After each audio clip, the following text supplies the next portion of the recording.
न असत् आसीत्, नो सदासीत, तदानीम।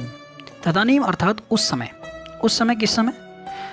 उस समय जब सृष्टि की उत्पत्ति हो रही थी, उससे भी पहले, अर्थात सृष्टि की उत्पत्ति से पूर्व ना असत आसीत। इस संसार में या इस ब्रह्मांड में जो भी चीज़ें भौतिक रूप से आप देख रहे हैं, या जिन चीज़ों का भी आप प्रत्यक्ष कर पाते हैं, वो सारी की सारी चीज़ें एक ना एक दिन समाप्त होने वाली हैं। तो ये सारी की सारी चीज़ें असत की श्रेणी में आती हैं।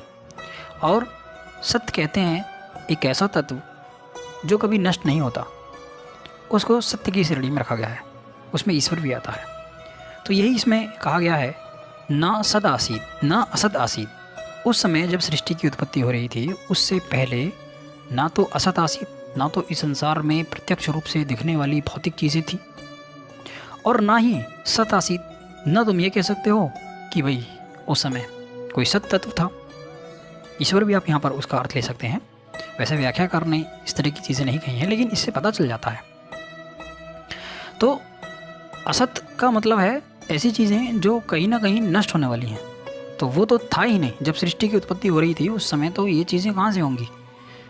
क्योंकि सृष्टि की उत्पत्ति के बाद से ये भौतिक चीज़ें हमारे अस्तित्व में आई हैं, है नहीं। लेकिन इसमें एक चीज़ और कही गई है, ना सत आसीत, उस समय सत्य भी नहीं था।